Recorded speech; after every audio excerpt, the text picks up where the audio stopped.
You know, I think this person asked this question with a different angle, but now I'm curious why we don't preach about that more often around here if it is something that can take people off track. Very good question. Well, oh, this is pick on Greg night. I get it. All right, fine. No, here's the thing, is that I'm aware of the fact that, yeah, we're in Luke. Sorry, buddy. And I want to stay there. Luke is safe.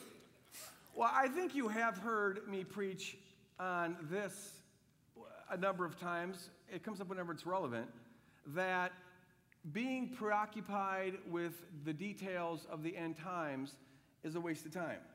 I think I say that fairly regularly, don't I? If you've been around, that it's to me, honestly, I don't see the difference between reading the book of Revelation as though it's a kind of a cryptogram of the events that are going to take place the last 7 years of history, on the one hand, and going to a tarot card reader or a tea leaf reader and trying to figure out the details of what's going to happen in your future on the other. It's a form of divination, I think, and at best, it's just not productive. And so you do hear me preach a lot on the need to live our life now as passionately as possible. I really think if we're living life right, then if you found out the world was going to end tomorrow, it shouldn't make a difference. If you're going to die tomorrow, or die in 5 years, what difference could that make? Let alone, what difference could finding out the details of that make? Why would I want to go to a tarot card reader and to figure out how exactly I'm going to die, when I'm going to die? Will my head go through the windshield? Will I lose consciousness before it goes through the windshield? What will my last words be? Why would I want to? See that, and looking at the book of Revelation to try to figure out those kind of details. Who's the Antichrist? Who's this? Who's that? I really think that is just pretty much on the same lines. Now, the thing is that it's hard to just say that, and my fight isn't with the book of Revelation, or even with the particular interpretation of the book of Revelation. It's with the attitude that some bring with it and the preoccupation that they have with this futuristic reading. And so the reason I don't make an issue out of the book of Revelation itself is that immediately, unless you have time to kind of explain it more and go into all of that, if people who just came in from the first time, they have this, they read the Left Behind series, they really have a lot invested in that view of Revelation. Well, then if I go after the details of the interpretation of the book rather than just the attitude, what you just do is cause people a lot of confusion and anger and all sorts of stuff.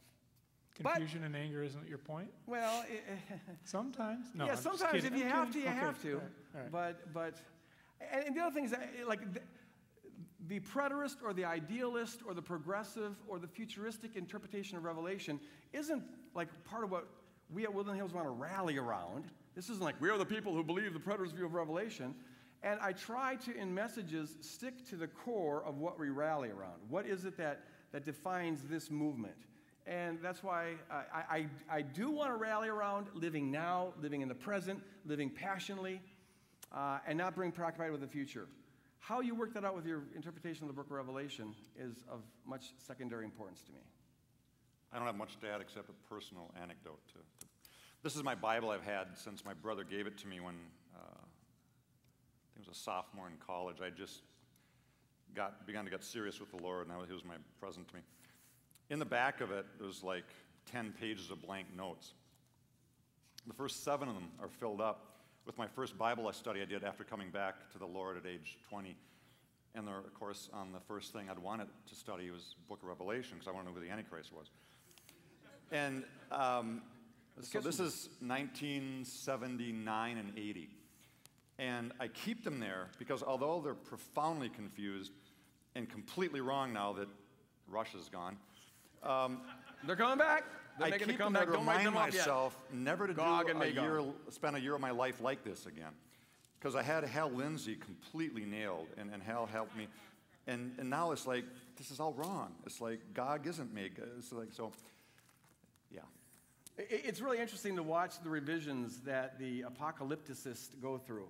And how things have changed. When I was first saved in '74, it was the same thing, Russia and whatever. And now it's more China. They're focusing on China.